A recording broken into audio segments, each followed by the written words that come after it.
Jangan lupa like, komen, dan subscribe channel YouTube TVRI Bengkulu dan nyalakan lonceng notifikasinya.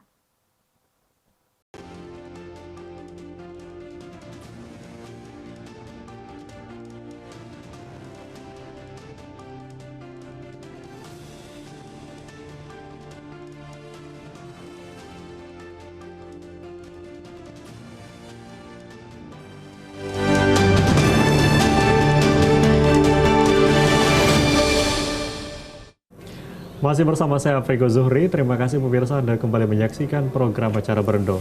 Dalam tema yang sama berkaitan dengan bagaimana mencegah dari isu politik identitas dalam pemilu 2024. Nah, kalau kita bicara terkait dengan pemilu atau pesta demokrasi, nah salah satu permasalahannya adalah isu dari politik identitas ini sendiri. Nah, sebetulnya dari tantangan, apalagi ini menjelang dari pesta demokrasi yang akan dilaksanakan di 2024, tantangan dari politik saat ini sebetulnya apa saja sih Pak? Oh, banyak sekali. Dari sisi penyelenggara sendiri ya, sekarang kan KPU kan dalam tanda petik kisruh sekarang ini. Yang mengurusi dirinya sendiri aja belum tuntas kan. Nah itu, saya prihatin betul itu. Soal Bawaslu belum tuntas sampai sekarang itu.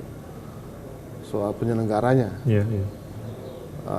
Pengumuman penyelenggara untuk kabupaten kota itu sampai sekarang ditunda lagi. Itu padahal kan semua tahapan saya bilang harus sudah berjalan, tapi sekarang sudah justru penyelenggara belum siap. Nah, dan perlu diingat tugas Bawaslu itu bukan hanya pengawasan, tapi pencegahan dan penindakan. Itu yang harus dilakukan. Nah, kalau sampai hari ini kita sudah menggelinding, sudah banyak sekali tahapan sudah dilewati dan dijalani, kemudian mereka sibuk dengan dirinya sendiri kan, itu kan. Nah, itu yang jadi persoalan sekarang. Kemudian yang kedua, tantangan yang kedua itu politik identitas itu. Itu tantangan yang kedua. Yang ketiga adalah apatisme dari masyarakat ya. Itu yang juga perlu kita antisipasi. Jangan sampai nanti tingkat kepedulian masyarakat terhadap pemilihan umum itu rendah. Wah, itu mencoreng demokrasi Indonesia. Jangan sampai seperti itu. Dan ini semuanya tugas kita bersama. Ayo sama-sama masyarakat semuanya harus kita sukseskan setiap tahapan. Kemudian finalnya adalah ketika nanti pencoblosan dan kemudian pengawasan terhadap hasil-hasil pemilu itu harus dilakukan. Semua komponen. Masyarakat, mahasiswa, dan sebagainya. Ya, itu benar. Ini menjadi salah satu perhatian bagaimana nanti masyarakat ini bisa berpartisipasi, gitu. Tidak hanya memantau dan juga, tetapi masyarakat juga bisa berpartisipasi karena finalnya adalah pada saat pencoblosan nanti. Nah, mungkin kalau dari Billy sendiri, apa nih menjadi tantangan mungkin untuk generasi muda saat ini, Billy? Tantangan untuk generasi muda ya, dalam pemilu ya, tentunya pertama adalah bagaimana sudut pandang mereka tentang politik itu sendiri. Itu harus ditingkatkan lagi atau diperbarui lah. Karena kenapa? Karena kan pemilih pemuda tahun ini paling banyak ya. Generasi milenial dan generasi zilenial.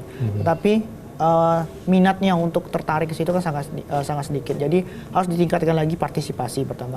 Kemudian bahwasannya harus diberikan pencerdasan melalui media atau pencerdasan media terlebih dahulu lah. Jangan sampai kita tergiring opini-opini yang tidak benar gitu. Apalagi mahasiswa ini memang kritis.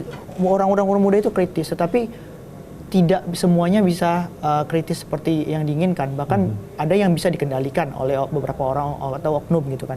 Jadi itu semuanya menjadi permasalahan kita. Dan kemudian bahwasannya menjadi permasalahan juga ketika sudah terlalu banyak yang ikut ke dalam kontestasi politik, tetapi dia tidak bisa mengendalikan idealismenya sendiri gitu. Nantinya dia bisa mengatakan saya idealis sampai sekarang, tetapi ketika masuk nantinya ke gelanggang pertarungan, itu menjadi kucing juga kan di sana kan. Ketika digertak, ya udah aku ikut aja begitu. Sepertinya itu tantangan untuk kami sebagai kaum milenial, mempertahankan idealisme yang sudah kami pegang ini. Itu yang menjadi titik pentingnya. Oke, baik. Mungkin satu lagi Mas. Terakhir Pak, boleh disampaikan juga sekaligus harapannya untuk politik kita, singkat saja. Satu lagi yang sangat, ya memang agak susah ya, sulit. Politik uang. Yang namanya money politik itu wah luar biasa. luar biasa. Masyarakat itu sudah tahu sebetulnya ini bukan menjadi sesuatu hal yang awam lagi, masyarakat juga sudah tahu. Sebenarnya masyarakat sudah paham dampaknya, cuman kepentingan apa namanya, sesaat inilah yang mungkin mengalahkan segalanya itu. Itu luar biasa. Sampai hari ini tuh belum ada cara-cara tertentu yang bagaimana efektif menyelesaikan gitu ya persoalan ini. Untuk mencegah politik uang ini. Dan semakin menjadi saya kira sekarang itu.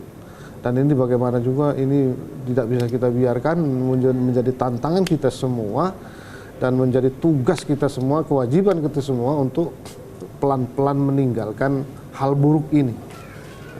Ya tentu ini menjadi bagaimana masyarakat juga bisa meningkatkan kesadaran karena tidak bisa ini peran kita hanya sendiri saja, tetapi atau peran dari penyelenggara, ini peran dari seluruh masyarakat Indonesia khususnya untuk memerangi dan bagaimana kita menyelesaikan tantangan ini agar memang politik kita ini bisa lebih baik lagi. Sepakat. Mungkin singkat saja Billy, bagaimana harapan nih ke depan untuk politik kita di 2024? Ya, saya berharap sebenarnya adalah pada kaum muda bahwasannya kita punya keuntungan pada tahun ini dari segi jumlah, dari segi kecerdasan kita juga punya keunggulan, maka mari manfaatkan itu dengan baik itu. Jangan sampai terprovokasi dengan hal-hal yang sebenarnya bisa mengganggu stabilitas politik di Indonesia. Jangan sampai kita malah mendukung hal-hal yang tidak seharusnya ada di Indonesia gitu kan. Jadi saya sangat berharap bahwasanya kaum muda bisa menjadi penentulah siapa yang memimpin negara ini, karena kaum muda lah yang bisa merubah apa yang buruk itu.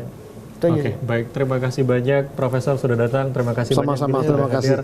Dan pemirsa TVRI Bengkulu, semoga tayangan kita hari ini bisa memberikan manfaat khususnya untuk seluruh masyarakat karena mengingat pada pelaksanaan pemilu di 2024 ini banyak sekali harapan untuk Indonesia bisa lebih baik lagi. Dan akhirnya saya Afriko Zuhri mewakili seluruh kerabat kerja yang bertugas pamit undur diri. Terima kasih atas perhatian Anda. Wassalamualaikum warahmatullahi wabarakatuh dan sampai jumpa.